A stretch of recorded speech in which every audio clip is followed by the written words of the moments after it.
We are pain, that's all. We are God.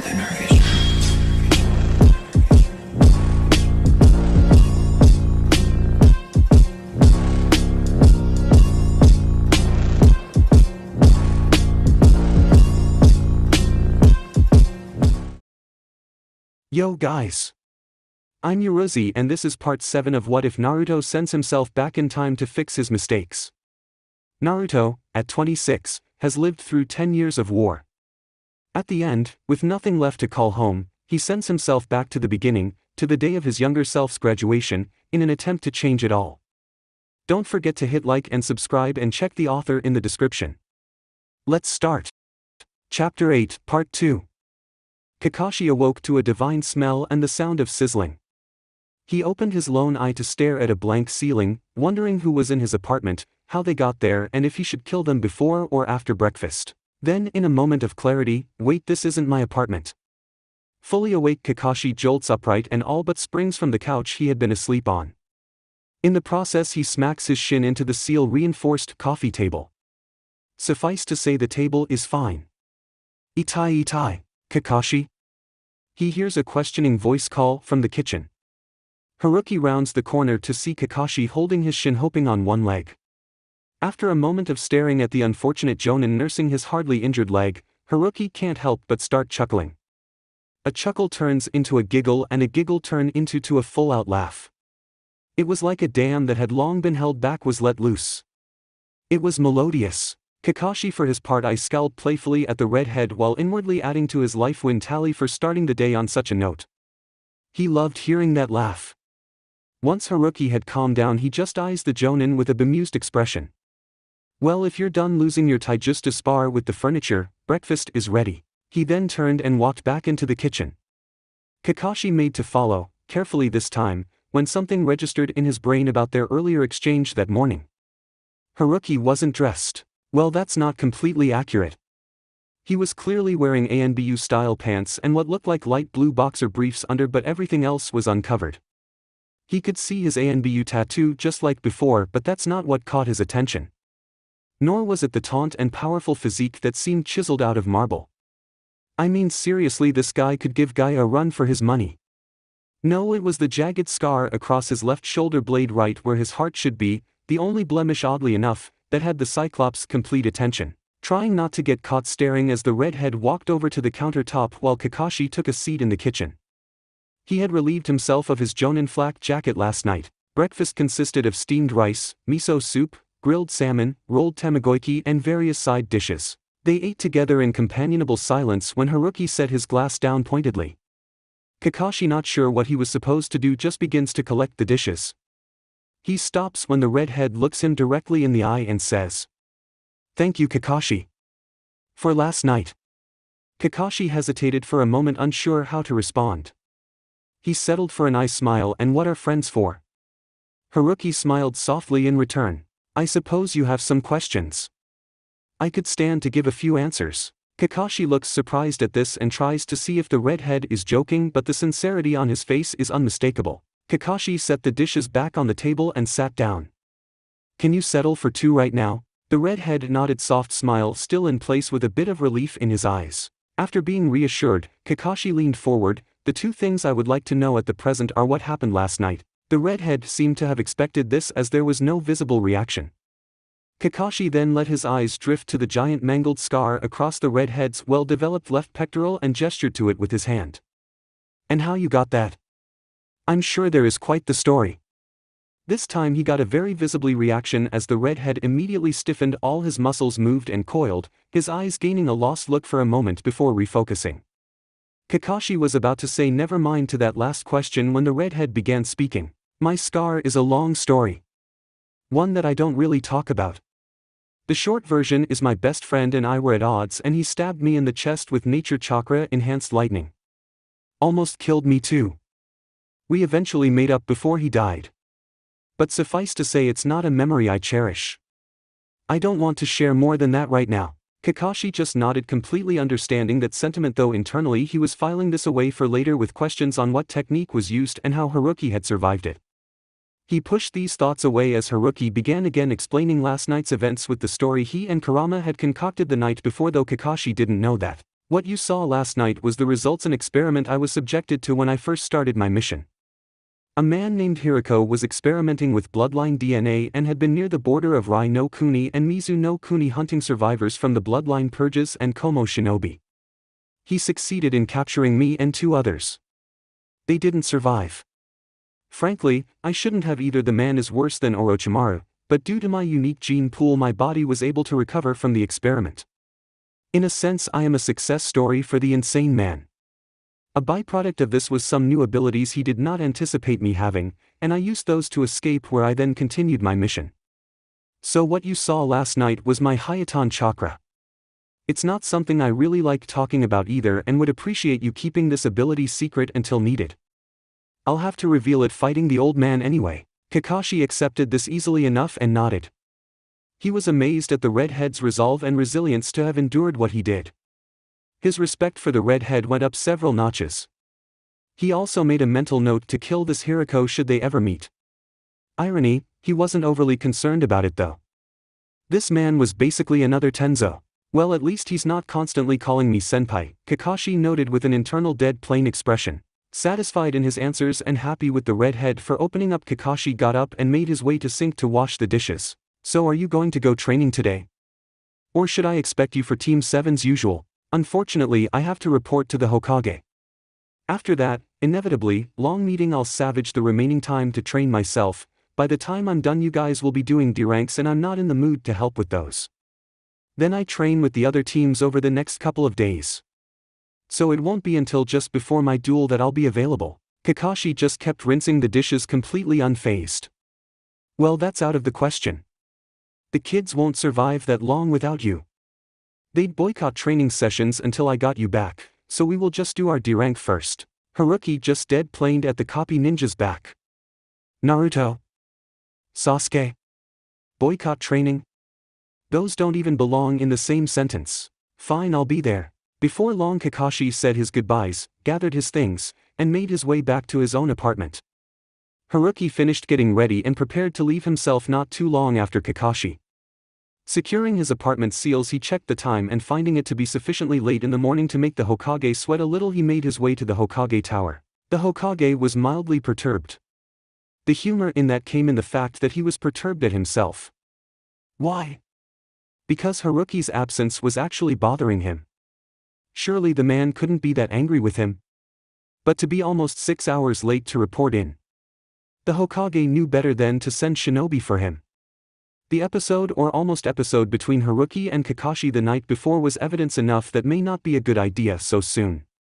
If Haruki had Kushina's temper, all the more reason. Sarutobi barely repressed a shudder as he heard a knock at the door. Quickly setting aside the paperwork he was working in and schooling his features, thinking it was the redhead, Sarutobi called out to come in. However, the door opened to reveal Shikaku, his Jonin commander, instead, lazy slouch firmly in place but sporting a small grim frown as he entered. Intrigued and slightly worried, the Hokage greeted the Nara clan head. "Good afternoon, Shikaku. Is there something the matter?" The Nara replied in a controlled and serious voice. "Hokage-sama, could I speak to you privately for a minute?" Now definitely concerned, Hiruzen signaled his ANBU out of the room and activated the security seals. After receiving a motion to continue, Shikaku began. "Hokage-sama, before I continue I must inform me that as of yesterday afternoon, I became aware of Haruki's unique relationship with time." The Hokage stiffened and narrowed his eyes at that revelation but made no effort to interrupt. "I have not shared this with anyone, nor do I plan to. I figured it out on my own, mainly because I have pieces others do not." Haruki confirmed it after I cornered it out of him. Again his voice was controlled and calm as he paused again. The Hokage relaxed a bit at that but still seemed concerned. Though it explained the odd behavior. Something still wasn't right. "So he hasn't been by yet?" "I saw the Chunin renovating the office across from mine, but they were waiting for Haruki's input on where to place everything. I was told he was due 6 hours ago." "No, he has not, and yes, he was." The Hokage replied, slightly nervous about where this was going. Seeing he was ready to continue. "Permission to speak freely, Hokage-sama." Internally the Hokage sighed. He really didn't want to have to deal with this. But maybe it wouldn't be so bad. Permission granted. Shikako took a deep breath. Being aware of Haruki's unique circumstances and of what little I gather from your plans. I have to ask you one thing concerning your decision to test Haruki. Are you out of your god? Damn. Mind. Nope, it was bad. Very much so indeed. And the Nara started pacing. I fail to understand how putting Haruki in the position to either fight you and show his hand or have his movements be crippled is a good idea. We both know he can fight a Kage shinobi and we know why. How are we going to explain that to the council because we both know Haruki doesn't have the option to lose? And can you imagine the mental stress you just put him under? He was fighting the war to end all wars not even 3 weeks ago. Shikako, I mean if Inochi ever figures it out he will have both our heads. I know you believe he can't be helped but we have to at least try, right? Not make it worse. Shikako, and another thing, has Haruki even told you what abilities he has? What is they are identifiable to people that he shouldn't know? I have little doubt that you intend to teach Naruto his parents' techniques so Haruki probably knows them. And, Shikako, suddenly a heavy chakra presence flooded the room and Shikaku's back straightened and mouth clicked closed. Perhaps he had pushed it too far. But, judging by the Hokage's expression and by the rapidly disappearing chakra, he was just slightly annoyed at not being given the chance to reply. The Hokage for his part was more so intrigued than anything else that his Jonin commander felt so strongly about it as to have an unannounced meeting to then yell at him about it. Even more so since said man was Shikako Nara. Curious, he wondered if others had similar thoughts. Addressing the slightly relaxing Jonin who was grinning sheepishly under the Hokage's gaze. While the severity of your reaction was unexpected, I'm not surprised by your objection. And while it is not necessary that I do so, I will try and explain my reasoning. Shikako just nodded and waited patiently for the Hokage to begin. Hiruzen stood up and approached the window looking over the village. The surprise of Haruki was an unfortunate necessity to prevent others from thinking it was a prearranged deal, but that is really just an excuse for the primary hidden reason. The truth is that Haruki is quite determined to remain as detached and under the notice of others as he can. This much I'm sure you gathered. It's certainly indicative of his mental state given he came from what we know as Naruto. But that is not the way of the Leaf Village and nor is that the way of the will of fire I know to be burning deep within. Turning back to face the Jonin, Sarutobi walked back to his desk. Haruki claims this is prevent unwanted attention too early. However, it became apparent quickly that his behavior had made no headway in forestalling such attention and left us with more questions to answer. No, Haruki wants to remain in the background because of what he's been through. It's easier. Unfortunately, to accomplish what he wishes to do he needs respect, reputation, concrete standing, and most importantly people. It only helps that in gaining these he can begin to self-mend his heart at least in part. But it's a treatment we cannot do to him or for him and required me giving a solid push in the form of a staged ultimatum. Here Shikaku's eyes widened as it clicked. You were hoping he would react as he did. Manipulate him into demonstrating both his strength as a ninja and his strength of character, all while pushing him toward the few bonds he has here. And it settles the issues with the opposition while permitting us to accomplish our own ends. Shikaku nodded, processing everything. But are you sure it will work? What if it has the opposite effect? I've already witnessed positive development. Haruki growing attached to the sensei of Naruto's generation, despite his own efforts it would seem the Hokage replied with a small smile. I admit it was a risk but it's necessary. For his own good if nothing else. As to your other points, I have an idea of some of his skills and he no doubt has the capacity to defeat me, though I don't exactly plan on letting that happen. I hope to make him my sparring partner after this. All that's left is to concoct a story, and for that we need information from Haruki, and now that you are in the loop we can make it airtight. Shikako nodded. Perhaps he had let his concern for Haruki blind him a bit. He could understand the Hokage's decision, the others though. You should know Hokage-sama. The other council members and Jonin are less than pleased about the situation. This had better go well or you may just have a situation on hand. The Hokage just nodded grimly. He knew the risks of his decision but he was confident in it. It was then that Hiruzen felt a jolt as the security seals were violently and forcibly removed, followed by a deceptively polite knock on the door. Hiruzen and Shikaku both looked at each other before the Hokage permitted entrance. The door opened and immediately the air seemed to freeze under an icy blue gaze, contrasting powerfully with the heat that seemed to roll off his unruly red hair in his wake. As Haruki swept into the room though, his face sported a soft smile which beguiled his mood. I apologize, Hokage-sama, I was unaware you were in a meeting. I was delayed, so I thought I would step in, but I can come back another time. Haruki finished in an all-too-sweet voice. Thought the look in his eyes when they landed on Shikaku was sharp. Seeing this, the clan quickly gestured with his arms that H had no part in what was going on. Though Haruki didn't seem to react well to that thought either.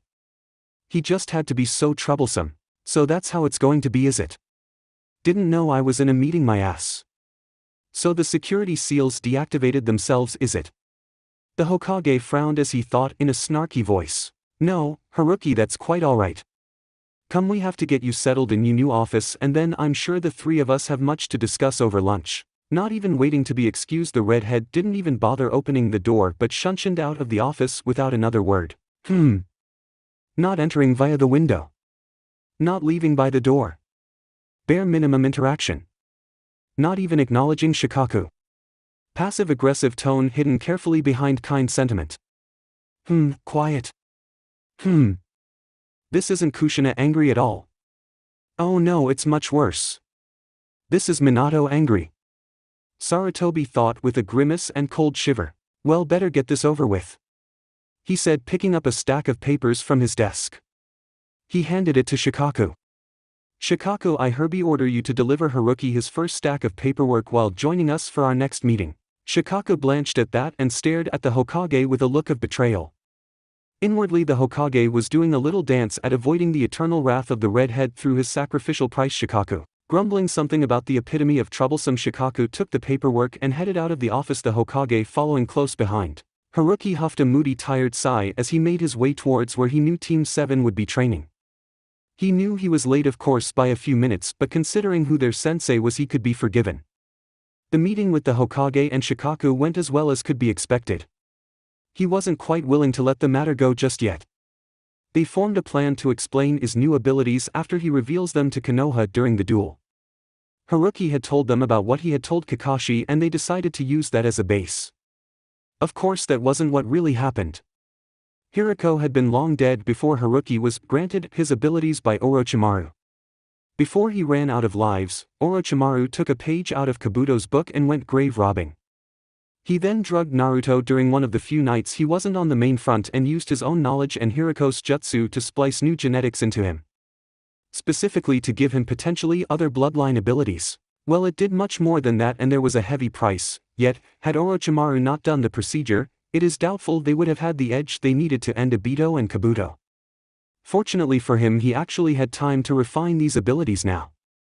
He needed every edge he could get. Speaking of which, he would have to do something about his sword soon. It needed an upgrade. It was these thoughts that were rushing through the redhead's mind as he came upon Training Ground 3. He noticed immediately that they had already started, though they hadn't noticed him yet. Kakashi was noticeably missing, though he could sense his presence in the air not too far off. No doubt hiding from his own genin again. What was interesting was Sasuke and Naruto seemed to be in a full-on spar with Sakura watching on. Seeing an opportunity presenting itself when Sasuke dispelled Naruto's Kage Bunshin and began going through seals, Haruki's face spread into a foxy grin as he tied his hair back. This was going to be fun. And then he flash-stepped into the middle of the action. Katon, Gokakya no Jutsu, Katon, Grand Fireball Jutsu, yelled Sasuke as he shot a giant fireball across the field of incredible size for a genin. Suetun, Suijin Hiki, Suetun, Water Encamping Wall Jutsu, a voice whispered in his ear from seemingly all around. Sasuke had enough time to see steam erupt from where he sent his fireball before his senses a presence behind him and was kicked across the clearing into the steam. He tried to orient himself to land in a crouch but was interrupted when another body impacted him. Collecting himself off the ground quickly, he discovered the other body was Naruto, who was rubbing his right side and lower back as he himself got up. They immediately locked eyes and stood back to back. What's going on, Sasuke? Who's attacking us? I don't know. Just be calm and vigilant. Be ready to move. We'll wait for the smoke to clear. It was then that they heard a scream.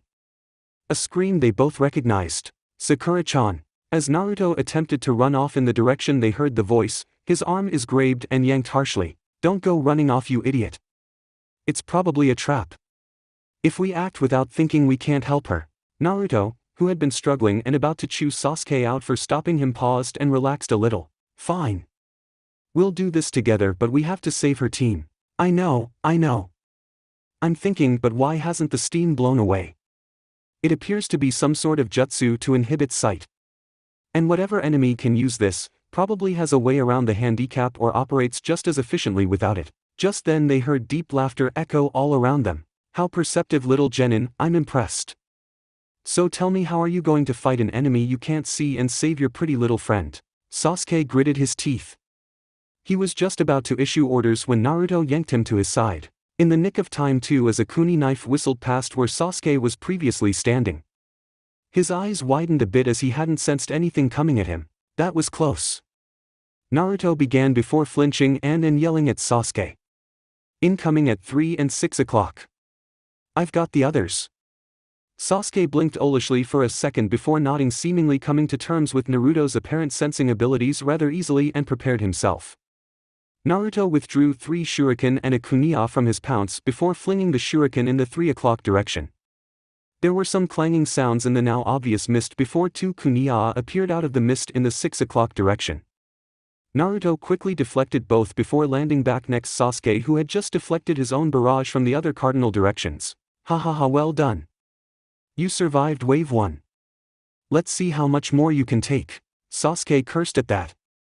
If the enemy keeps us pinned like this, how are we going to get out? After dodging and deflecting another wave of sharp metal projectiles, Sasuke spoke quietly to Naruto. Naruto, I want you to make 20 clones. Henge 10 into shuriken. I'm going to launch them out of the mist, have the rest make a break for it. Report back what you find. Naruto grumbled something about bossy Uchiha but does what is asked. They act as the next wave of shredding metal cones at them, seemingly from every direction. Naruto, give me a boost. Sasuke backflips away from a barrage that landed where he was moments later, high enough to be under Naruto as Naruto coils like a spring. In an impressive display of coordination and strength, Naruto twists and launches Sasuke into the air where the mist thins, and Sasuke, spinning from the launch, flings the 10 henge Narutos towards the edges. As he's flipping down, Naruto yells, Sasuke, the biggest fireball, you've got 27 degrees to the right of the 5th. I'll cover you. Sasuke wastes no time going through hand seals as he orients himself while falling to fire at the appropriate angle. He hears the summoning and dispelling of many clones as Naruto continues to take the kunai and shuriken for him, as there were just too many to counter with his limited ammunition and skill. Just a bit more, Naruto. Sasuke thought just before he ended in the Tora seal. You better be right about this, dobe. Katon, Gokakyu no Jutsu, Katon, Grand Fireball Jutsu. He then unleashed his largest fireball to date, using as much of his chakra as he felt he could safely use. The raging angry ball of red-hot flames shot through the mist, steaming and expanding towards its unknown target. Suiton, Suryuden no Jutsu, Suiton, Water Dragon Jutsu. The mist faded almost immediately as a monstrous construct of water in the form of a dragon roared and shot towards them, eating Sasuke's fireball without much effort before continuing towards them and producing steam out of the mouth. It was about to reach them just as Sasuke was touching the ground when Naruto had 2 clones throw the both of them out of the way. The explosion was massive. Rock, dirt, mud and metal bits were everywhere as the 2 boys rolled to their feet, surveying the area, trying and somewhat failing not to gawk at the destruction for the jutsu. A jutsu that would no doubt kill them had it hit. Steam was still billowing out of the crater that filled with water. They braced their shaking limbs, preparing for the next assault. But all that came was clapping. Both boys turned around to the sound and found their sensei walling towards them. Kaka-sensei, it was you? Where's Sakura-chan?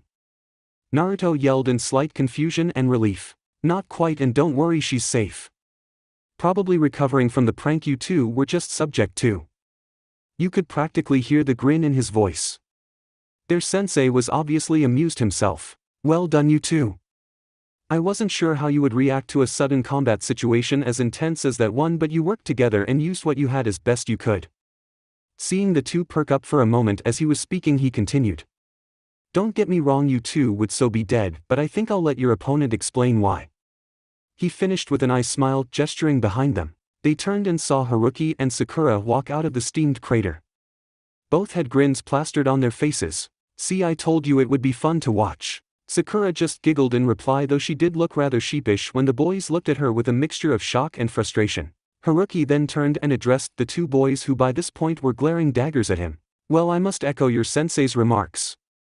Well done. You both responded as shinobi would.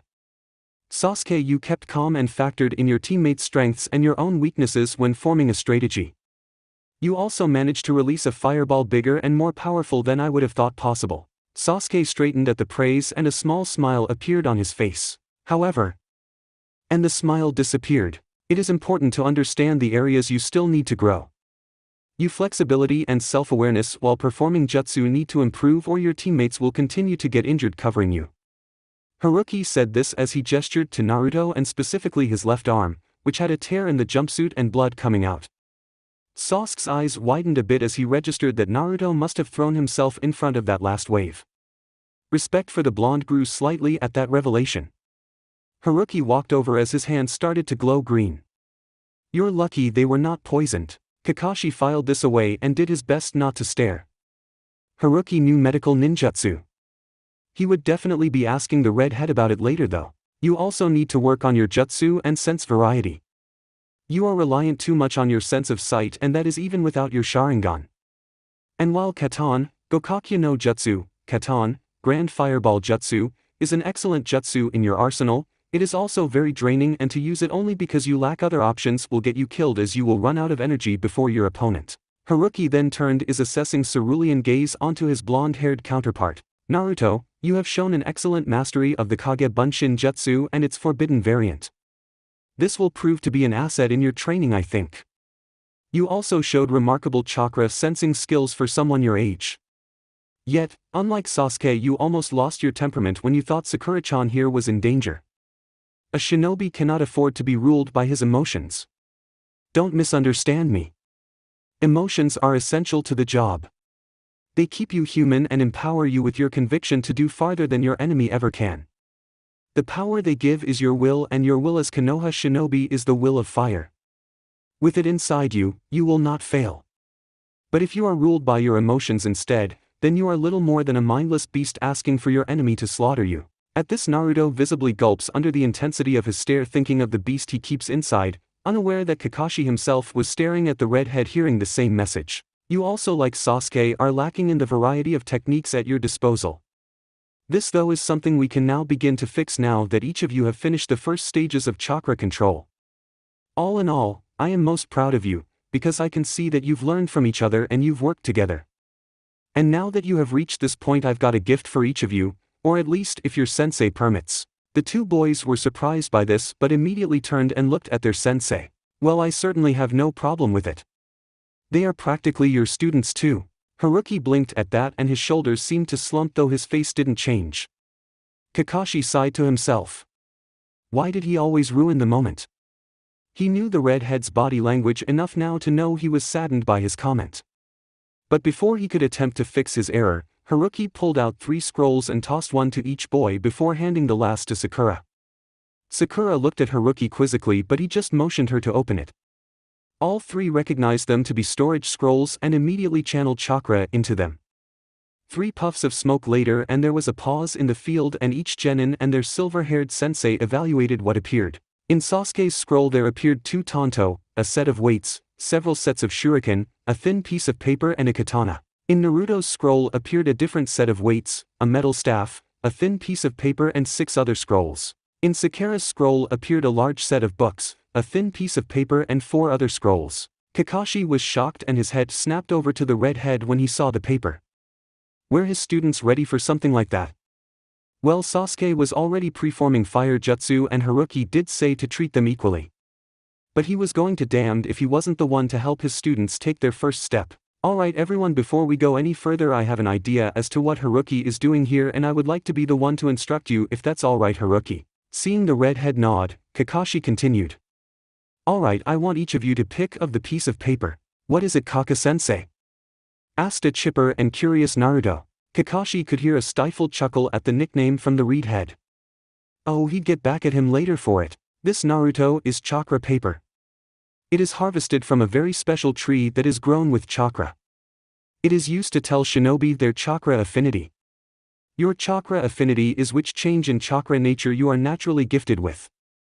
It will be easier to perform jutsus of the matching affinity while it will be more difficult to preform jutsu of the opposing nature type. Kakashi paused to make sure they had digested this information before continuing.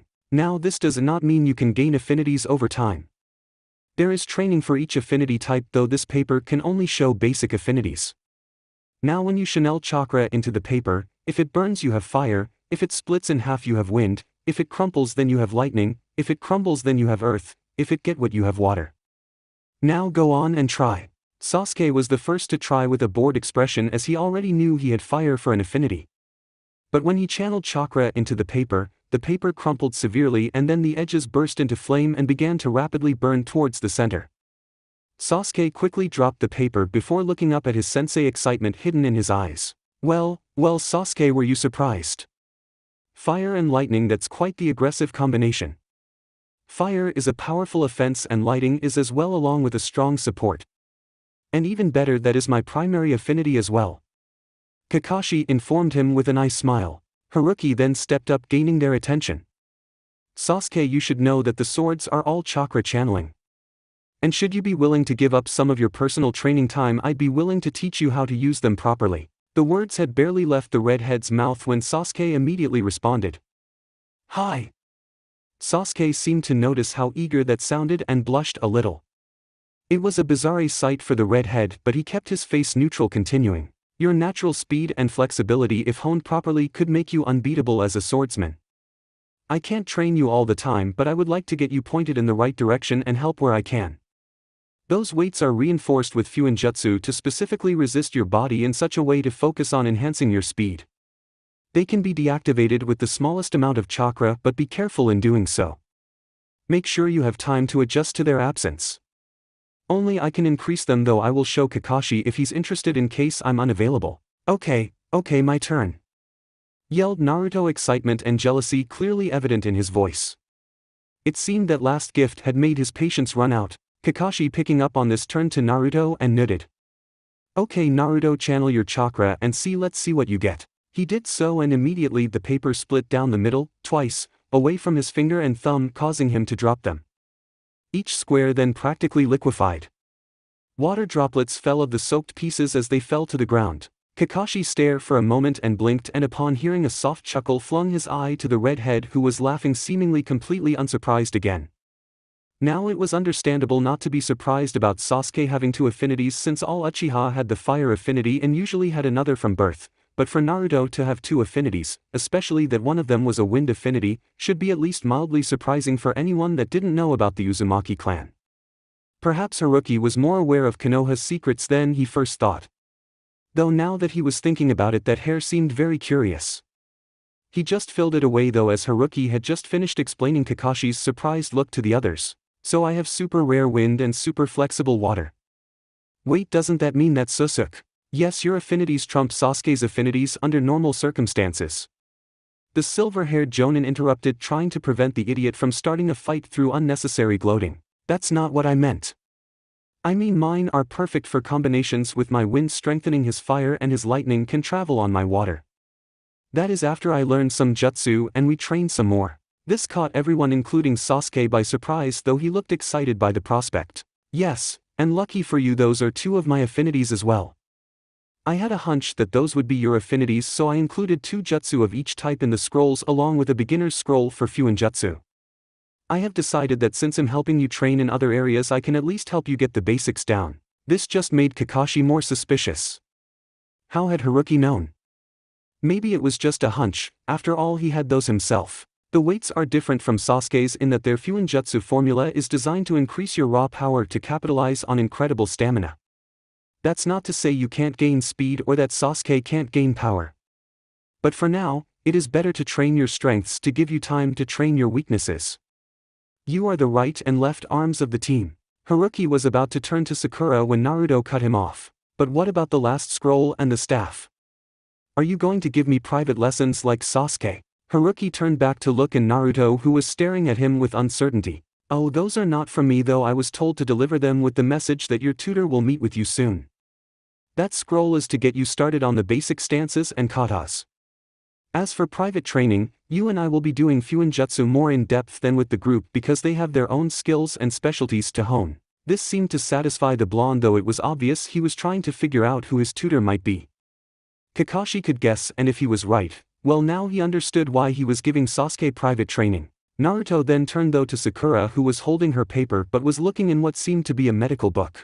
"Sakura-chan, aren't you going to find out your affinity like us?" Caught unawares, the girl dropped her book and looked up sheepishly, saying, "Oh right. Ops." Inwardly she was screaming and Naruto baka for distracting her from her book. Sensing her thoughts, Kakashi intervenes.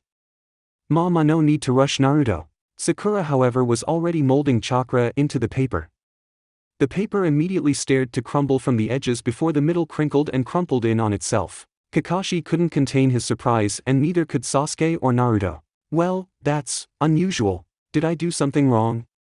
asked Sakura as she looked at each of the shocked faces, eyes finally landing on her sensei as he spoke. "No, Sakura, they are just surprised. It's uncommon for civilian-born children to have more than one affinity, even more so that one is weak to the other," answered Haruki as he leveled her a reassuring look. "But clearly you're not," thought Kakashi as he wondered at the redhead. "And if my assumption is right then, as for your scrolls, they contain 2 Doton Jutsu and 1 Raiton Jutsu along with elemental affinity tips for both in the last scroll. But the main gift is the medical books to begin your journey as a medical ninja. If that's where you desire to take yourself, these 2 will need you to patch them up until they can learn to do so themselves. Besides, your amazing chakra control makes you a natural for this." Haruki finished with such a reassuring smile. Who wouldn't believe him now? Sakura grinned and seemed to preen under the praise. Quickly she picked up the book she had been holding earlier. "And you'll help me, right? To make sure I'm doing it right." Haruki smiled and nodded. "Without a doubt, and I have a friend over at the hospital that I'm sure would love to help out when I'm not around. I'll introduce you after you've got some of the basics down. If you work hard and never give up, I have little doubt you'll become as powerful as these 2. Besides," here Haruki knelt down to her level and spoke almost as if to someone else, though the children didn't seem to notice. "Who other than you can keep these 2 knuckleheads in check and stuck together?" He finished softly with a hint or regret perhaps that he hadn't meant to come out but did anyway. As Sakura smiled gratefully up at the red-haired jonin, hints of tears could be seen behind her eyes, and in a moment of spontaneous gratitude closed the short distance between them and wrapped the redhead in a hug. Haruki freezes even as he returns the hug. His mind is instantly returned to the last time he had been hugged by his dearest female friend. Just before that mission. Just before the end. Just before. "Haruki, wait," that was Kakashi's voice. Wasn't he dead? It was then that the world sprung back to reality and Haruki could see Kakashi fast approaching, having jumped back for some reason as the other 2 genin seemed to be trembling and staring at him with wide eyes. He then noticed the fact that his chakra was flaring wildly. That would explain their panicked looks. Sakura, though, who was on the inside of the bubble, seemed perfectly fine and even slightly confused as to what was going on. Staring at Haruki with bright green eyes. Those eyes hurt, but this time for her sake he would make them strong. Haruki immediately cut off the flow of chakra and suppressed it. Kakashi skidded to a halt and seemed to just observe but prepared to continue if necessary. It was a demonstration of trust. "Gomen, Sakura-chan. I am very appreciative of your kindness. You remind me of someone I loved very much. One I am proud to say you mirror in many ways. It was because of this resemblance that I had the hunch as to your affinities." Haruki turned to the still twitching boys. "And that is why you don't lose control to you emotions." The 2 boys just nodded and let the nerves leave them as best they could. The message seemed to sink in better after feeling such chakra. Kakashi for his part was unsure of how to take the redhead's explanation. Chakra natures had nothing to do with personality, so he should not have been able to use that as an indicator to what her natures might be. On the other hand, those emotions were quite real and he could clearly feel them through the chakra. It reminded him way too much of himself.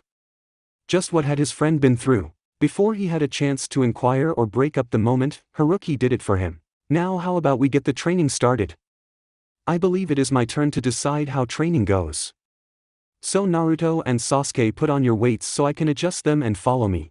Haruki then made 3 clones and they were already standing in front of each of the students. After Haruki took each member off to a different part of the clearing, it was just him and Kakashi left. They stood together in silence, listening to the sounds of training coming from the various areas around the clearing. In one area in particular there was the sudden presence of a lot of Naruto Kage Bunshin. Kakashi continued to look sidelong at his newest friend, mind busy trying to make sense of everything. Haruki broke the silence before long, no doubt aware of the Cyclops' blatant staring. "Want a train?" Kakashi turned to him and blinked. "What? Do you want a train? I know you still haven't gotten the hang of that Suetun jutsu I showed you yet." The redhead answered, glancing over his shoulder. "I figured if the kids are pushing themselves to such limits, why shouldn't we?" Kakashi seemed to mull it over for a second, seeming uncomfortable with receiving help from anyone before I, smiling and nodded. "Well, Cyclops, get that eye of yours out and let's get started." The redhead finished with a grin. Hours later the sun had already set and the last traces of the sunset were beginning when the members of Team 7 final called it a day. Kakashi dismissed them with the orders to get a meal together before heading home for a rest. Tomorrow would become early and they need to rest after the training Haruki had put them through. Each of the genin had made significant progress by the end of the training session. Sasuke had begun his lightning nature elemental training and had learned the basics of kenjutsu very quickly. Naruto managed to learn one of the water jutsu and was nearing completion on his first stage of wind manipulation training. Fuinjutsu was slower going, but Haruki made him promise not to use clones to practice his Fuinjutsu until Haruki cleared him to do so. Sakura was well on her way to mastering the lightning jutsu that she had been given and had begun the lightning manipulation training. Haruki even had time to go over some of the medical basics with her to expedite her introduction. Kakashi had managed to finally preform the jutsu by the end of the training session to the redhead's satisfaction. And so it was that the two jonin found themselves meandering through the village. Haruki had said that he needed to pick up the reports, applications, and other paperwork that his new position required him to now fill out and file. Therefore, the silver-haired had naturally offered to accompany him, and followed Haruki to the Hokage Tower. It had been a full day since the meeting, and by now the announcement of his new position and its purpose would have traveled through the rank and file of all ninja of rank in Konoha. This became evident when they reached the entrance to the Hokage Tower and the Chunin guards stiffened to attention as he approached. This reaction was usually reserved for people like Shikaku Nara and Ibiki Marino. It was mildly amusing to witness the redhead that wanted the least amount of attention to be the center of attention. After entering the office and creating a clone to begin work on the pieces that he didn't want to take with him, he and Kakashi continued on their way toward the redhead's apartment. After taking back roads and side streets for most of the way for one reason or another, they took to the roofs. It wasn't until they were most of the way to Haruki's home that Kakashi spoke up finally. "So, you know medically ninjutsu?" It as usually wasn't a question, but Haruki nodded all the same. Kakashi, without even looking up from his book, continued. "How good are you?" "Good enough to take care of myself or someone else in a pinch. But not near good enough to be considered a medical ninja. Not by my standards at least." The copy ninja just hummed at that. No doubt whatever Haruki's standard was, it was something ridiculous. "May I ask who taught you?" Haruki didn't release any chakra or show any bodily reaction, but in his voice it was evident he didn't particularly want to continue this line of conversation. "My friend. The one I told Sakura about earlier. She was a medial genius like any other. Always coming up with cures and better treatments. She had a short career though. I wish now I had paid more attention to her back when, well, it doesn't so much matter now." They continued onward in silence until they arrived at Haruki's apartment. Haruki quickly opened the door and left it open as he walked inside and took off his shinobi sandals, trench coat, and flak jacket. Kakashi walked in after the blonde after he called out that he was making dinner and that Kakashi should eat something after using so much chakra. Dinner was a small affair with light conversation about training and their students. Haruki shared his plans on the training of Guy's team the next morning. And they continued to talk about everything and nothing for a few more hours before Haruki announced he was turning in for the night. And dispelled the clones he had working on his paperwork here and at the Hokage Tower. As the bedroom clicked closed, it was quite evident to Kakashi he had just been set up to spend the night again. But for whatever the reason he couldn't bring himself to care. Quickly preparing himself and finding a blanket waiting for him along with a pillow, the Cyclops smirked at the redhead's antics and flopped down on the couch feeling oddly at peace with himself. Tonight seemed to promise a good night's sleep.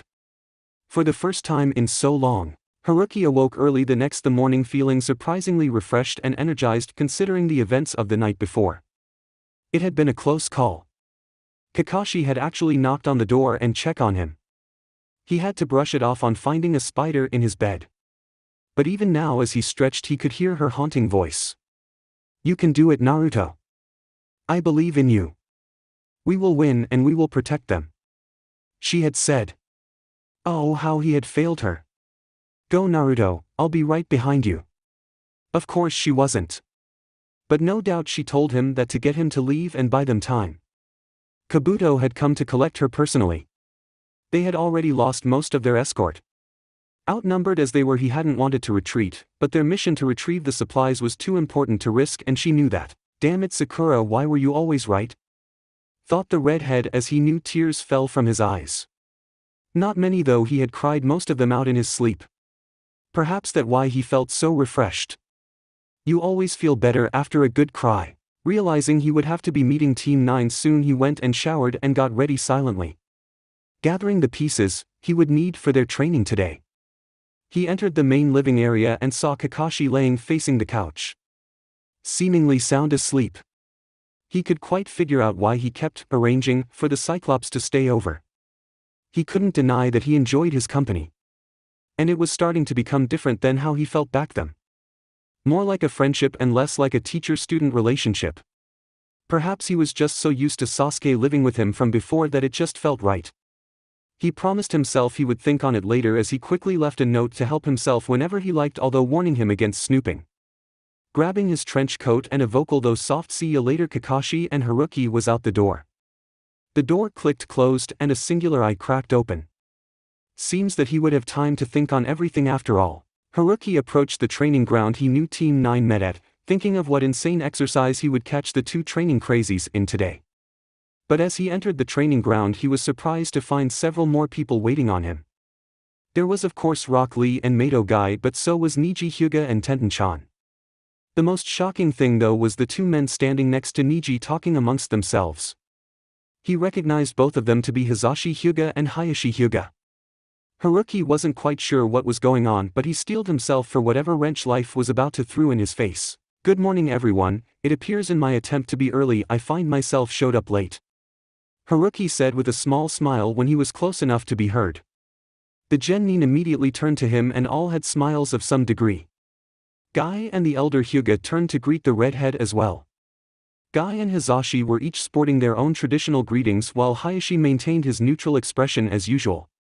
Before anyone had the chance to speak, Tenten had rushed forward with puppy dog eyes. Haruki-senpai, please spar with me. I even brought a katana today. Oh, how unyouthful, Tenten. Stealing the first spar with Haruki-senpai from me.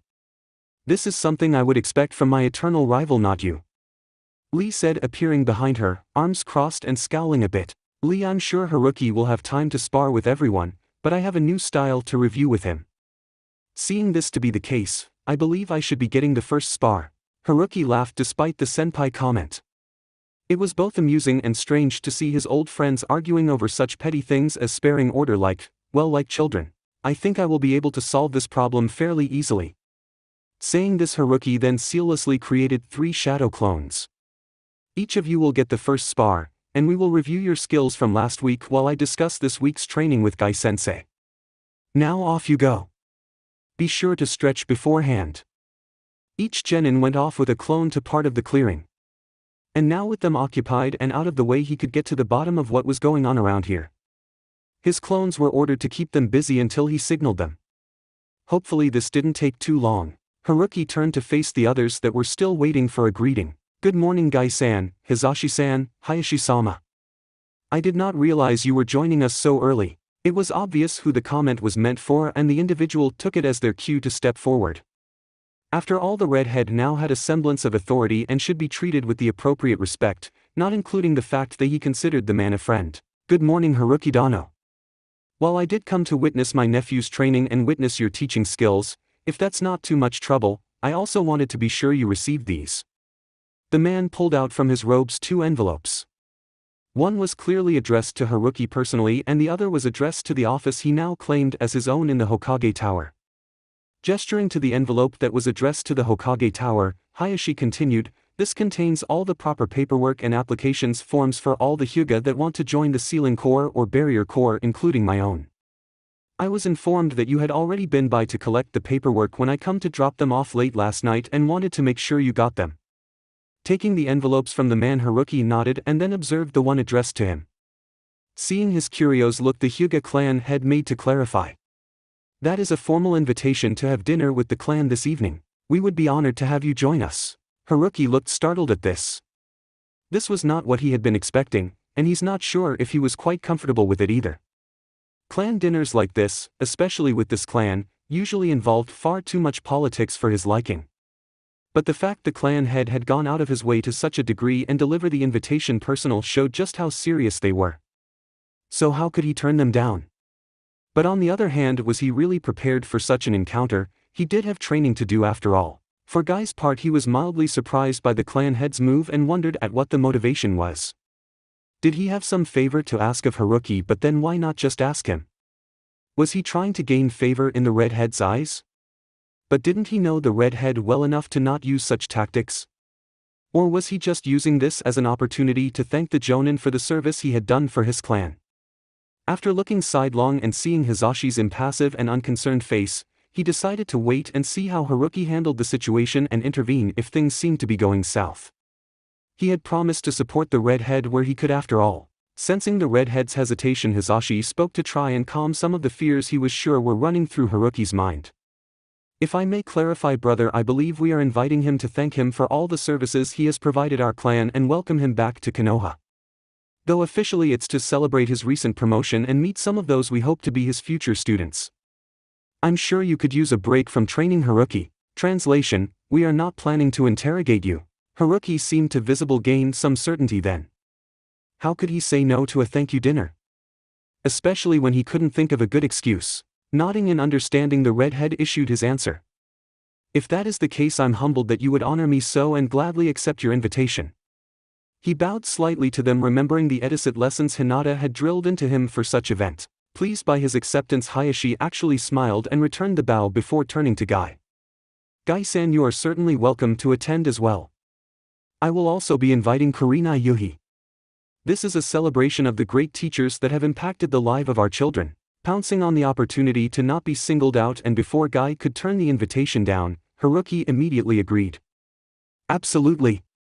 It would be most youthful to have you there. Guy, fully aware of what Haruki was doing, laughs heartily and acquiesces. Then I shall endeavor to bring my springtime of youth full to bear at the gathering this evening. Everyone just smiled, though Hisashi thought, well, Niji is probably going to kill me. During this pause, Hayashi took the opportunity to be certain that he could witness today's training. It's no problem at all, Hayashi-sam, Dano, though I must request the small favor not to repeat to others the source of Niji's training. You'll understand when you see it. If Hayashi was surprised by this, he didn't say anything but nodded that he agreed.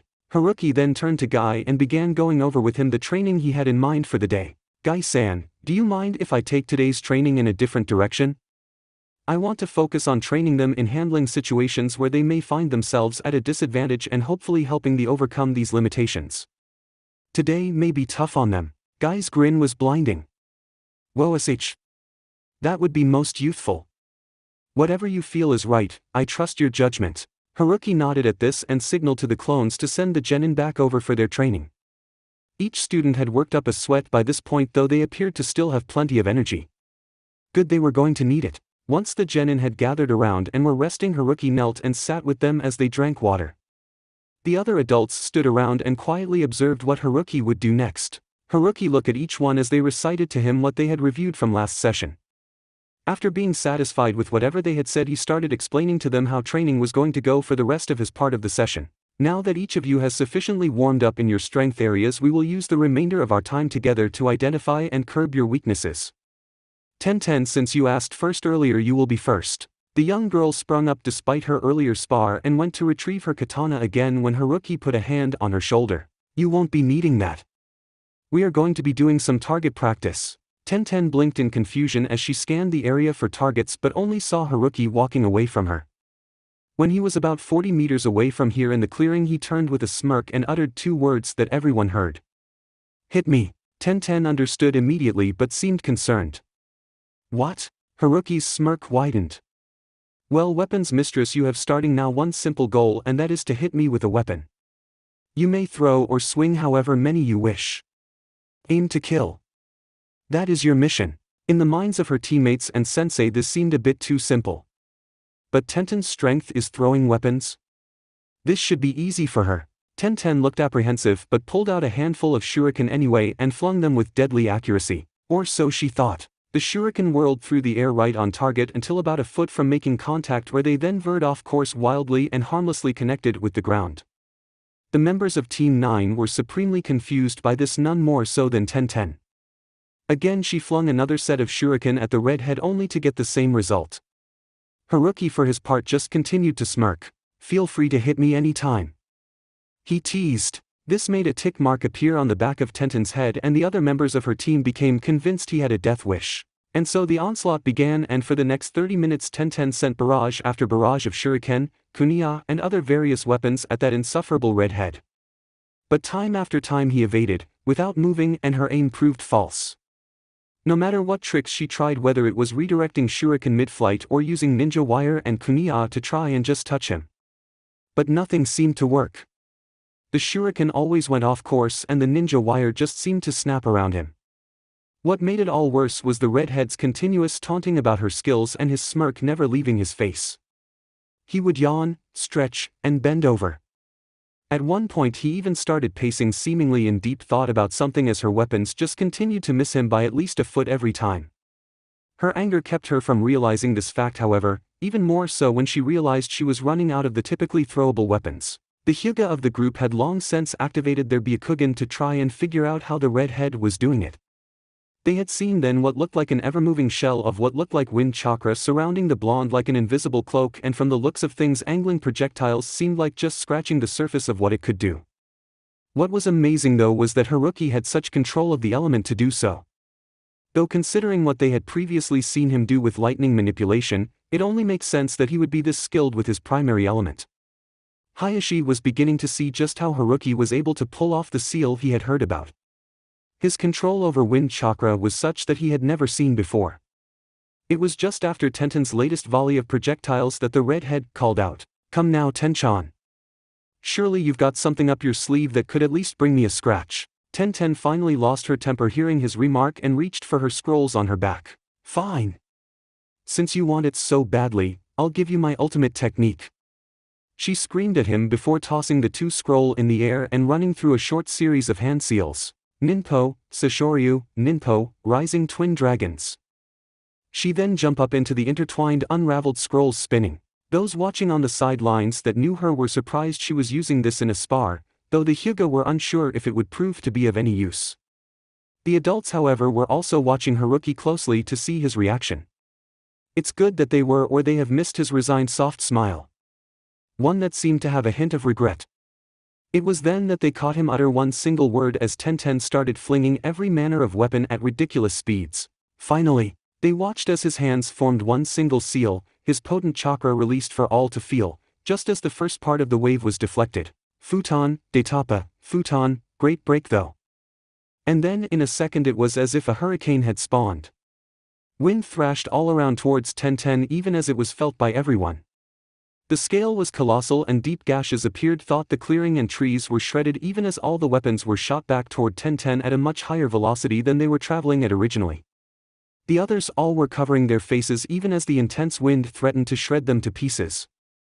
Yet it was like all the blades of wind were being bent around them, and it was just the sheer force of the jutsu they were experiencing. They had to channel chakra to feet in order to prevent themselves from being blasted clear across the clearing. What was even more insane was the fact that all the Jonin recognized this jutsu as a C-rank jutsu. It was not normally capable of such destruction or power.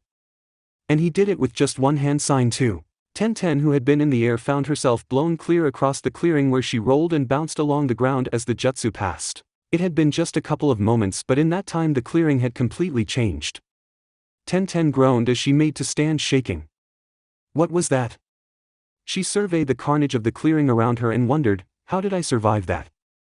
Just then there was creak and groaning sound and Tenten looked behind her to see a tree falling on her.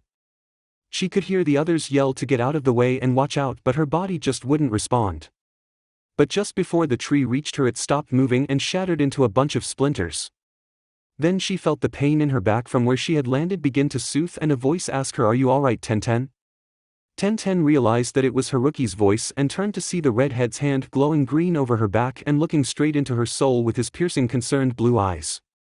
All she could do is smile as the redhead scooped her up bride style and began walking over to the rest of the group.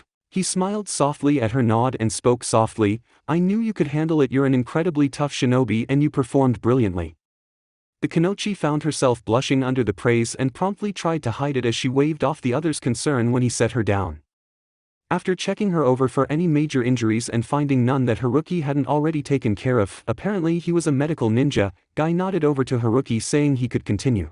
Haruki returned the nod and told Niji to head out to the clearing, as it was his turn. Before he walked out to join him though, he left Tenten with some final parting words. "Tenten, I want you to think hard about why you couldn't hit me today. We will discuss it further after everyone's trial." At the word trial, the two Hyuga looked at each other, both wondering the same thing. What did Haruki have in store for Niji? Out in the clearing, Niji shifted nervously. After seeing what Tenten just had to go through and beginning to see just how powerful of a man this Jonin was, well, who wouldn't be a little nervous? Somehow he knew that what they had seen before was just the tip of the iceberg. When Haruki arrived in position a little ways in front of Niji, he pulled out a small alarm clock from his trench coat and told him the rules of engagement for this spar loud enough for everyone to hear. "The rules for you are as follows. We are both bound to this clearing and cannot leave under any circumstances. Until this alarm clock goes off, you are the offensive and will try to hit me continuously using whatever means necessary. However, once this alarm clock goes off, you will be on the defensive until I either contain you, knock you out, or you are forced to yield." "Understood." Seeing the young Hyuga genius nod, the redhead gained a shark-like grin. "Perfect. We begin now." And in that moment the alarm was clicked, though no one was standing next to it, and the redhead vanished. Niji immediately launched himself to where the redhead had been previously standing and found it to be empty. Perceiving that the redhead was no longer there, Niji quickly activated his Byakugan, only to find that his field of vision was restricted in all directions to only 3 feet. A voice then echoed around the clearing in an amused tone, "I'm afraid, Niji-kun, that won't be of much use to you here. Best of luck to you though. Oh, and do remember, time is ticking." Niji, realizing he couldn't force his way through whatever barrier was up, decided to change tactics and try and sense the redhead out. He began running around the clearing trying to methodically root out the redhead, but seemed to find nothing no matter where he went. In the audience, the elder Hyuga were both shocked at what they were witnessing. They both of course had heard Kurenai's claim that Haruki had the ability to block the Byakugan's field of vision to an extent, but to witness it in person was something altogether different. What was even more amazing was the fact that they couldn't visibly see the red-haired Jonin either. They could not even sense the Jonin's chakra presence. The idea that this man would be able to challenge Hiruzen was becoming more and more of a potential reality. "What's going on?" Lee's voice broke them from their thoughts. "Why isn't Niji using his Byakugan? Did Haruki-senpai leave the clearing even after declaring it against the rule of engagement for the spar? If so, that was most unyouthful of him." "No, Lee, Haruki hasn't left the clearing. He has, however, probably used a jutsu of his to render the Byakugan useless. Am I correct in my guess, Hizashi-san, Hayashi-sama?" spoke Guy in response. At seeing their nods of acknowledgement, Guy closed his eyes and opened up his other senses. He even knelt and began feeling the earth for vibrations or signs of tampering. Oh yes. Haruki is definitely in the clearing and is deliberately giving himself away in such a way that Niji will not be able to pick up on it. Which, if I had to guess, is the point of this exercise. Opening his eyes to see his students staring at him in confusion, he continued to explain. Haruki has used his superior jutsu to his advantage by removing Niji's usual method of sensing him, but has hidden himself underground and left behind enough signs that if one was trained in Doton they would find him no problem. But since Niji isn't, there is no other way for him to find Haruki. At this, Tenten turned back to watch Niji continue to run around the field frantically searching for his target. "Just like there was no way I was ever going to hit Haruki with my weapons," she muttered. No one responded to this. The guy did exchange a look with the two Hyuga. He had figured out what Haruki was doing and he could understand why. He just wondered how his last student was going to take it, and did he have the heart to put him through it. Guy immediately shook his head. "No, it is unyouthful not prune and nurture the youth of others. I must remain firm." Just as Guy was reaffirm his commitment to today's training, they all heard the bell go off. Time was up. Niji was panting. At some point Haruki had taken to telling him if he was hot or cold. Unfortunately, this came from all around him, so he could not use that overly cheerful voice to find his opponent. He stilled as the alarm finished sounding off and took that moment to take in his surroundings. Something felt different. On a hunch, he activated his Byakugan and was surprised and relieved to find the barrier gone. It was then though that he found Redhead right as he. Niji had no time to even think as two hands appeared out of the ground and gripped his ankles before another body, likely a clone, burst out of the ground and nailed Niji under the chin. He got him with this one last time too. Haruki thought smugly to himself. He was having far too much fun with this. Niji rolled a few feet and had enough time to position himself upright before he found himself under a grueling assault. He soon found however that, though blocking the blows hurt, he was in fact able to block them and that the movements felt familiar if a bit new. Recognition flashed in Niji's mind and after taking a moment internally to calm himself prepared to counter-assault with his new form. However the moment he stopped defending Haruki seemed to sense it and in 3 swift movement Niji found he could not send chakra to his legs or arms nor could he move them and was knocked flat on his back. And then it was over. Niji tilted his head forward as best he could so that he could look at the Jonin that had just decimated him in front of his father and uncle. A part of him was angry and hurt that he had been made to look like such a fool, but another part of him was just sad and scared that he was this weak. Yet now looking at the Jonin Niji felt respect more than anything at the controlled power this man had. He could see his palms still glowing green with chakra from his last attack and his body coiled in an unfamiliar stance, arms outstretched almost like a crane. In the audience, it took every ounce of self-control for Hisashi to keep from running out there and scooping up his son in his arms. He understood though that his son neither needed that nor wanted it, but he could help but feel that way. Haruki didn't pull any punches there at the end and the results were evident of that. Hayashi on the other hand was busy processing the series of combat he had just witnessed. It was clear that Haruki had somehow seen enough of the gentle fist style to incorporate T into his style and then improve upon it until it was a very powerful variant. Oh, Hayashi had caught on to what Haruki meant earlier instantly when they began their taijutsu clash. It was also evident that this style could provide both a powerful defense and an overwhelming offense if expanded upon and mastered, especially should the Byakugan be paired with it. Though Niji did not get much of a chance to capitalize on this fact as the moment he switched to offense to try and land a blow and win the spar, Haruki switched tactics completely and ended the spar swiftly and decisively. The significance of the manner he chose to do so was probably lost on most but not on him.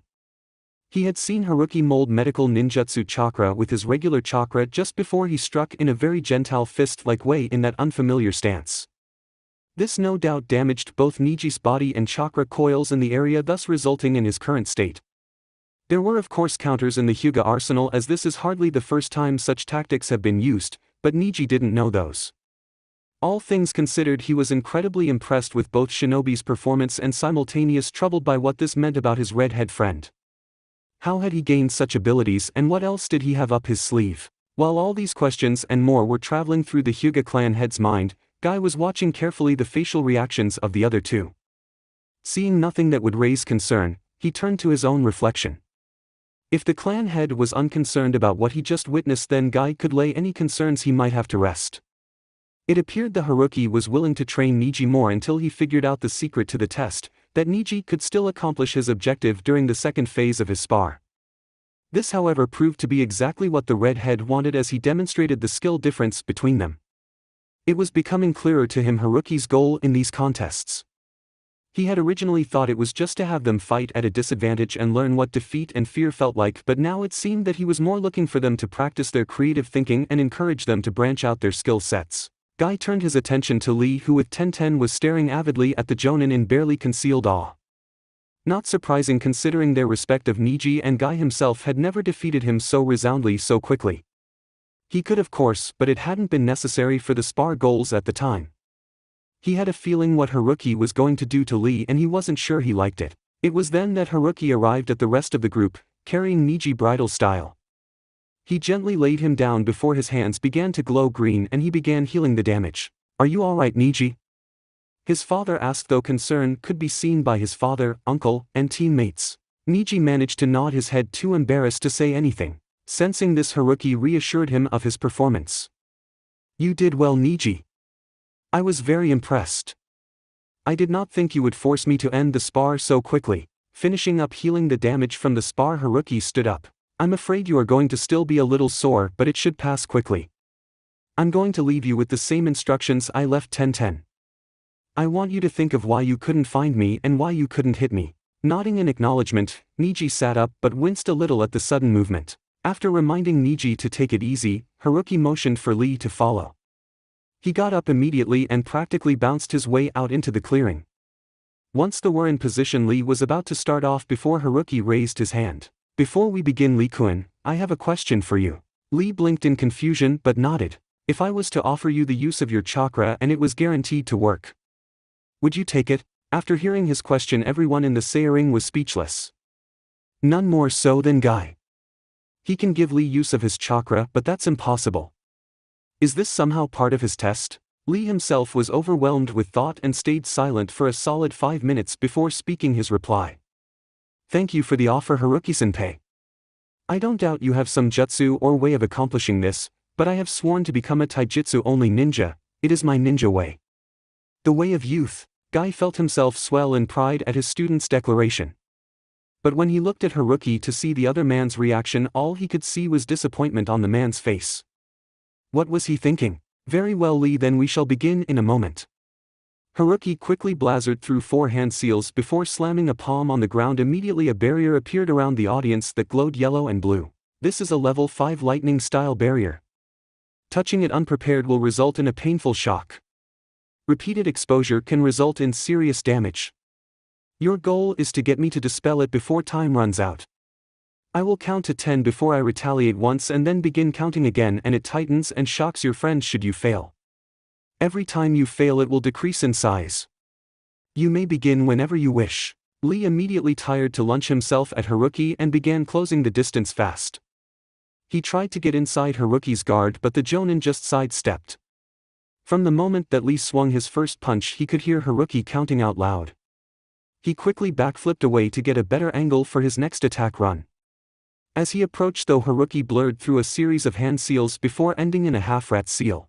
Nyan Shoja no Jutsu, Genjutsu, Temple of Nirvana Technique. Megan, Narakumi no Jutsu, Demonic Illusion, Hell Viewing Technique. All around Lee there began to be feathers falling.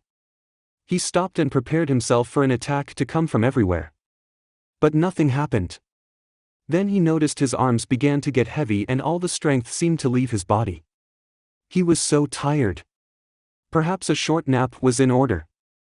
Lee then closed his eyes and his body collapsed on the ground before sliding to a stop at the redhead's feet. Haruki just tilted his head to the side with a small sad smile on his face. He left Lee where he was and started walking over to the group that he trapped in his barrier. As he approached, he formed a single hand seal and the barrier fizzled and deactivated, much to the relief of those inside. While they hadn't actually been worried about being trapped inside, it was still relieving.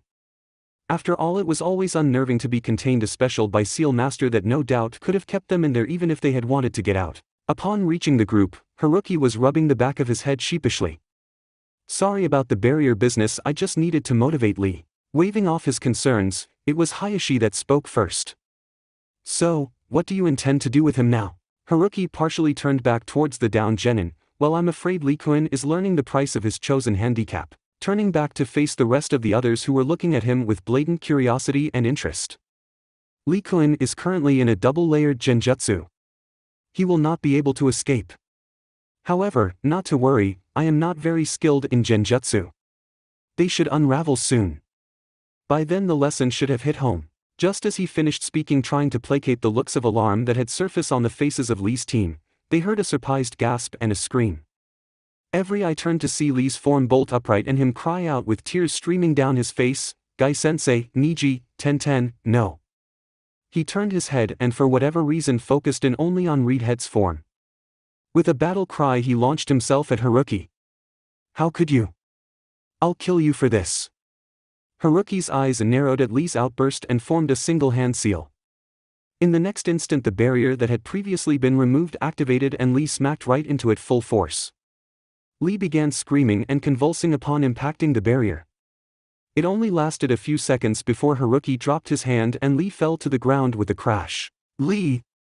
His teammates cried out together. They raced over to check on him, Ten arriving first and scooping him up. "Lee, are you okay?"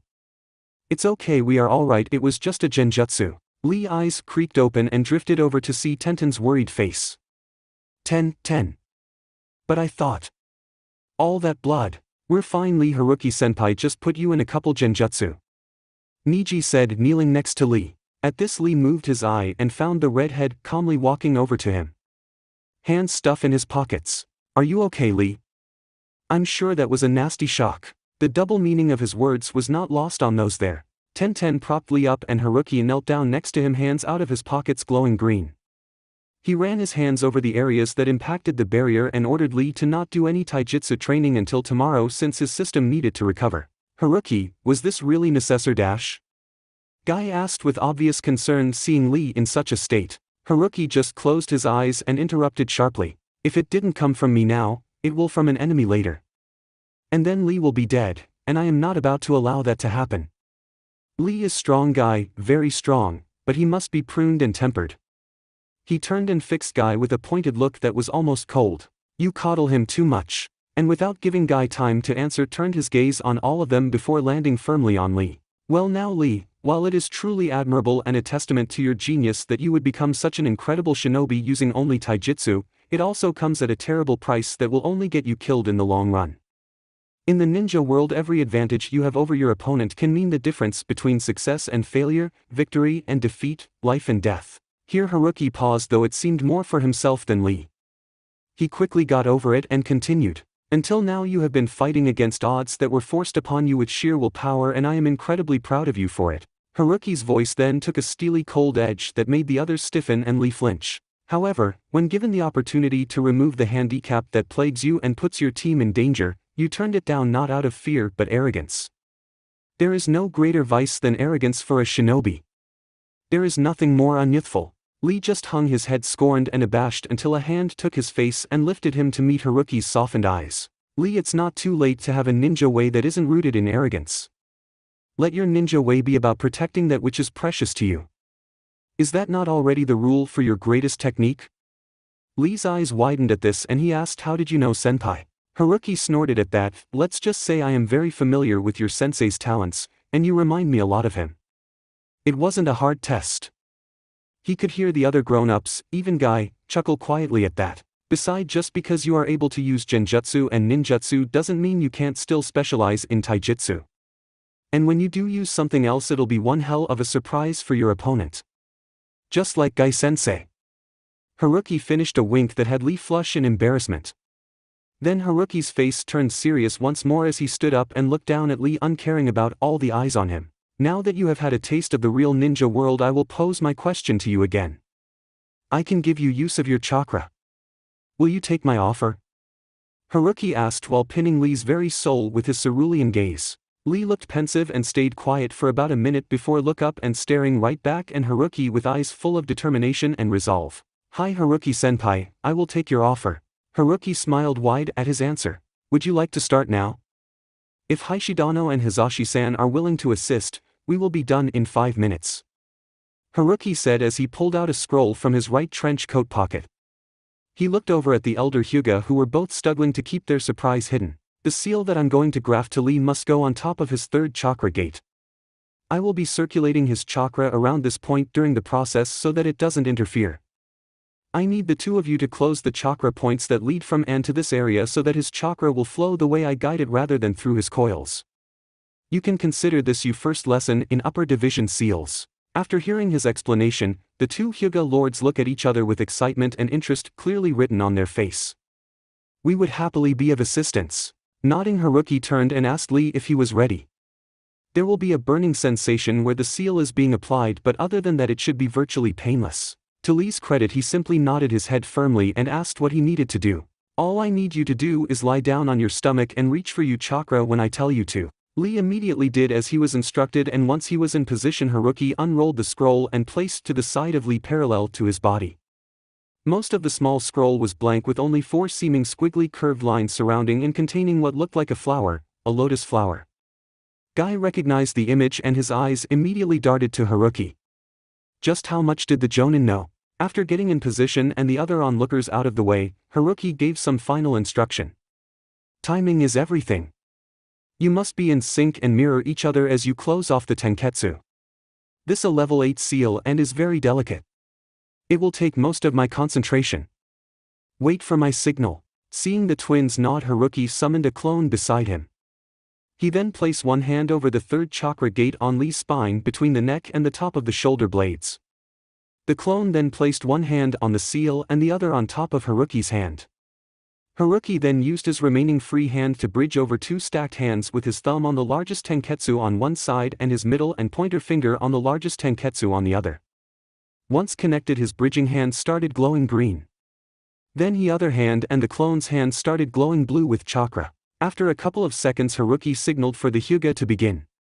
Immediately and in unison, the two elder Hyuga activated their Byakugans and began closing the tenketsu around the seal area with lightning reflexes. Within seconds they had successfully closed all the necessary tenketsu. Lee bore the pain with practiced resistance from all the times Niji had done the same. Haruki then, channeling Lee's chakra through his hand and grit his teeth and shouted, "Fuin!" Instantly a bright light emitted itself from the hands glowing blue. Lee moaned and groaned and his body trembled a bit, but he didn't move. Controlled by his single-minded focus to protect those he considered most precious. Soon the intense burning subsided a bit and warmness filled him from the tips of his toes to the top of his head. After about 1 minute of time passed, Haruki was panting from the exertion and sweat was dripping down his forehead. Just a bit more. After a few moments he signaled for the Hyuga twins to reopen Lee's tenketsu and began recalling his chakra from the seal. Once this was done, the clone dispersed itself as its task was concluded. The Hyuga then quickly unsealed all the tenketsu they had previously closed.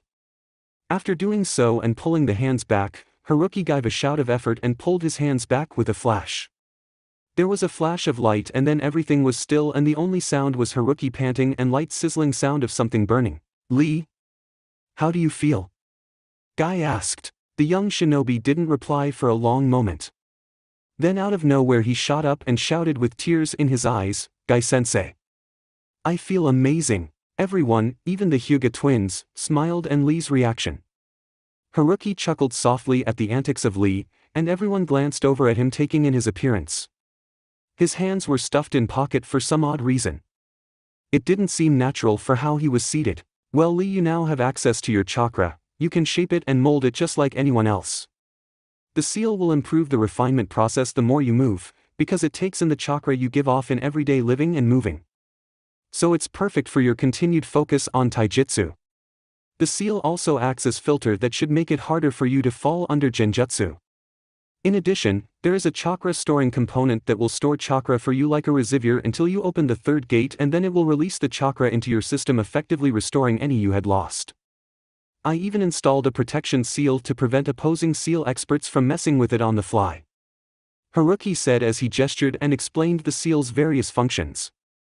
Sure enough, when everyone looked at Lee's back, they saw the lotus pattern inside a circle that seemed about 3 inches in diameter. The area was red currently from just being applied, but Haruki promised that this would fade after a day or so. After thanking the two Hyuga for their assistance, Haruki stood hands still in his pockets. He turned to the remaining to Genin as Lee talked animatedly Guy and was being inspected by him. "Now we just have you two to fix." The two looked at each other before looking down. "So do either of you have an answer for me?" Haruki asked with a raised brow. Silence persisted for a few moments before in unison they admitted together, "I was arrogant."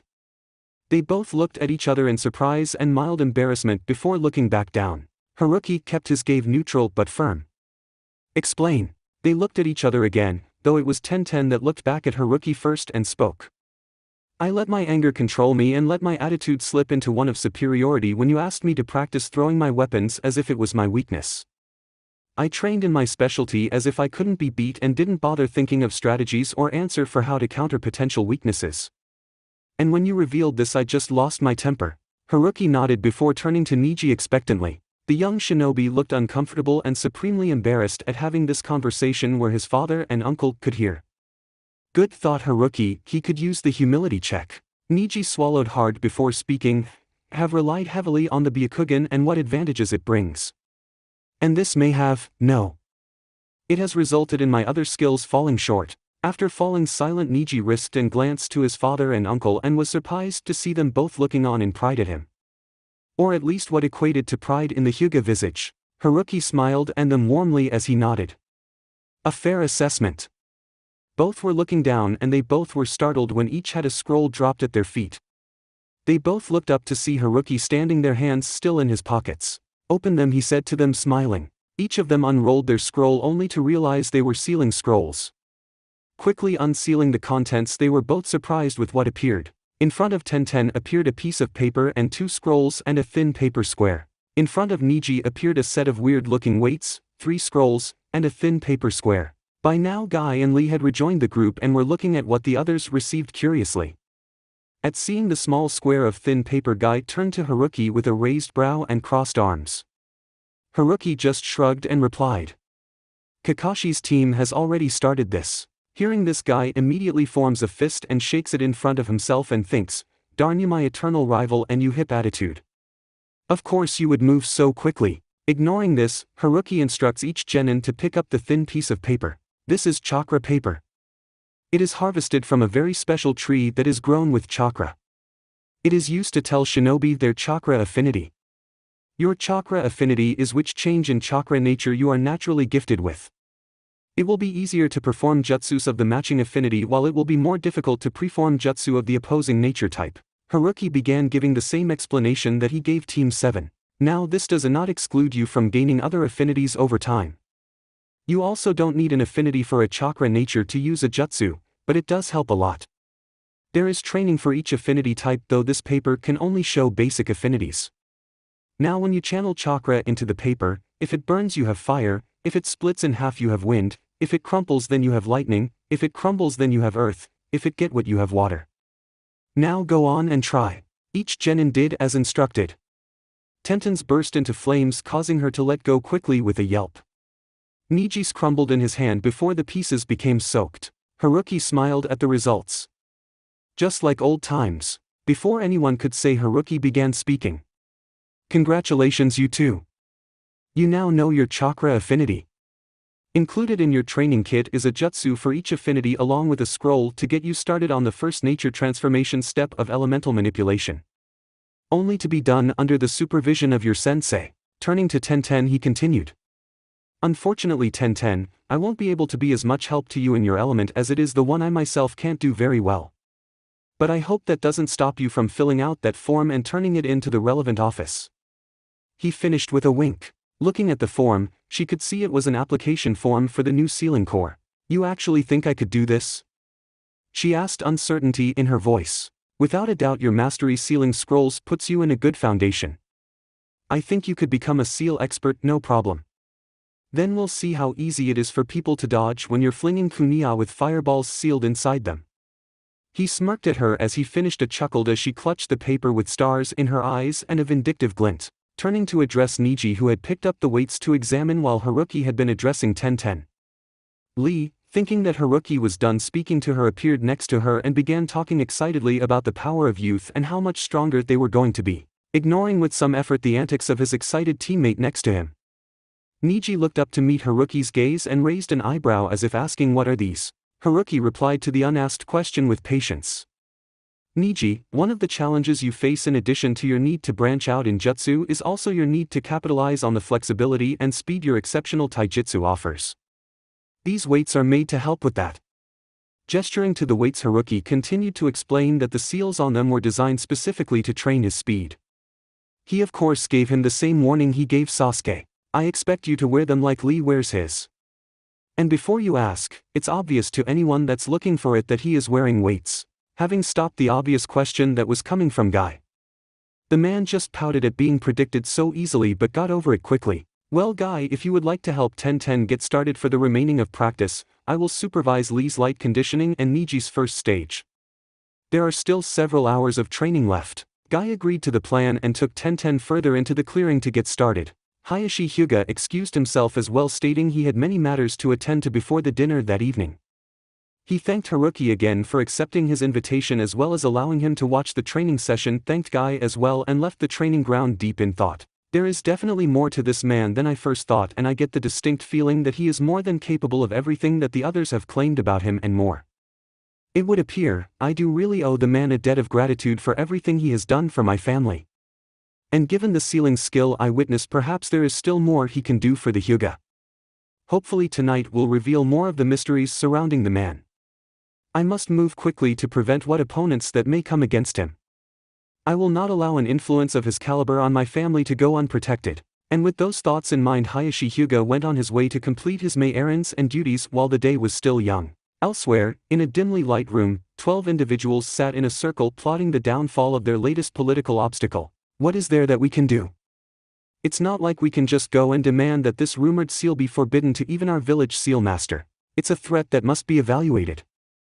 He will come to the dinner tonight and there we will gather the information we need to decide.